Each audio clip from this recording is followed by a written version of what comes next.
Good morning everyone. কি খবৰ আপোনালোকৰ? আশা কৰোঁ চবে ভালে আছে। আজি আমি আলোচনা কৰিম অমৃত বৃক্ষ আন্দোলনৰ গছপুলিৰ ফটো কেনেকৈ আপোনালোকে আপলোড কৰিব লাগিব। তো প্ৰথমতে আপোনালোকে আপোনালোকৰ মোবাইলৰ প্লে ষ্ট'ৰত যাব।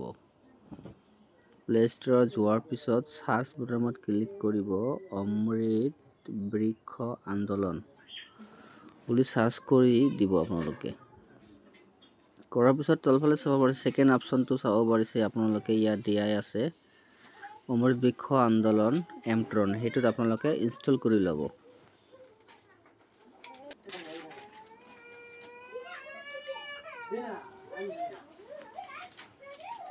যেনেকৈ চাব পাৰিছে আপোনালোকে মোৰ ডাউনলোড হৈ আছে। তো ডাউনলোড কৰাৰ পিছত আপোনালোকে আপোনালোকৰ মোবাইলত চাব পাৰিব। যেনেকৈ মোৰ ইয়াত চাব পাৰিছে আপোনালোকে এইটো আহিছে অমৃত বৃক্ষ এপছটো আপোনালোকৰ অপেন কৰি ল'ব। আপোনালোকে অপেন কৰাৰ পিছত আপোনালোকে চাব পাৰিব ইয়াত তিনিটা অপশ্যন দিয়া আছে তলফালে হোম, ৰেজিষ্ট্ৰেশ্যন আৰু লগইন।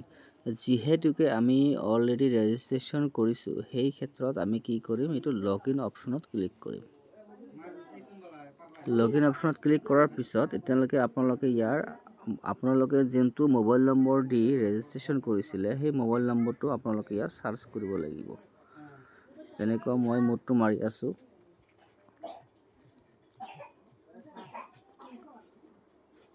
তাৰপিছত আপোনালোকৰ এই এটা অপশ্যন চাব ইয়াতলৈকে আপোনালোকে ৩ নম্বৰ অপশ্যনটো গেট OTP, মানে মোবাইল নম্বৰটো মাৰাৰ পিছত আপোনালোকে এই গেট OTPটোত আপোনালোকে ক্লিক কৰি দিব। কৰাৰ লগে লগে আপোনালোকৰ ৰেজিষ্ট্ৰেশ্যন মোবাইল নম্বৰত এখন OTP যাব। যেনেকুৱা মোৰ বেলেগ মোবাইলত লগোৱা আছে সেইকাৰণে আহিছে মোৰ OTPটো। মই ইয়াত OTPটো মাৰি দি আছোঁ, ফিল কৰি আছোঁ 261297।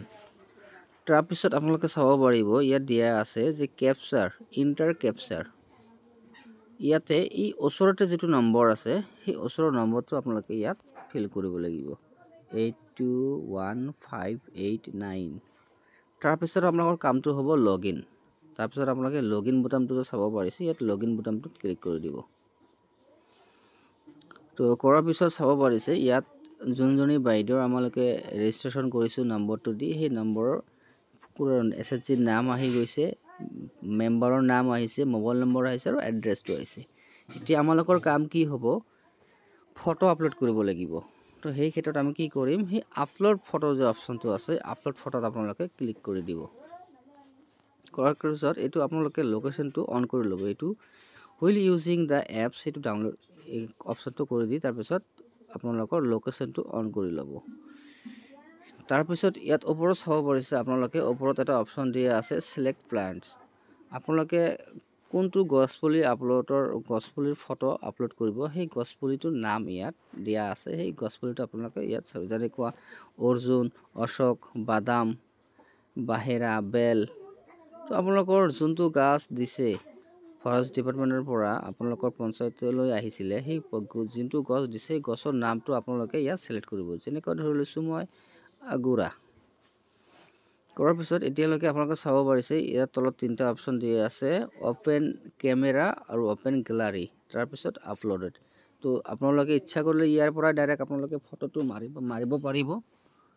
যেনেকৈ যদি মই অপেন কেমেৰাত যাওঁ ইয়াতে এলো কৰি দিব লাগিব।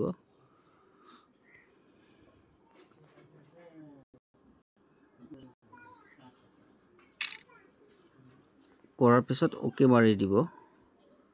ইয়াতে আপোনালোকে ক্ৰপ কৰি ল'ব পাৰিব, গছটোৰ যেনেকুৱা ধৰণে ক্ৰপ কৰি ল'ব পাৰে। কৰাৰ পিছত এই ওপৰত যিটো অপশ্যন আছে ক্ৰপ, সেই ক্ৰপত ক্লিক কৰি দিব আপোনালোকে। কৰাৰ পিছত বস্তুটো আহিছে। এতিয়া যদি মই আপলোড ক্লিক কৰি দিওঁ তেনেহ'লে কিন্তু আমাৰ আপলোড হৈ যাব। যিহেতু এইটো গছপুলিৰ ফটো নহয় মই আপলোড কৰিব নোৱাৰোঁ। এতিয়া জাষ্ট আপোনাক ডেমো হিচাপে দেখাই দিছোঁ। এইটো মই কাটি দিছোঁ। আৰু ইচ্ছা কৰিলে আপোনালোকে গেলাৰীৰ পৰা গৈও আপোনালোকে ফটো আপলোড কৰিব পাৰিব। গেলাৰীত যেনেকৈ যদি যায় আপোনালোকে অপেন গেলাৰীত ক্লিক কৰিব।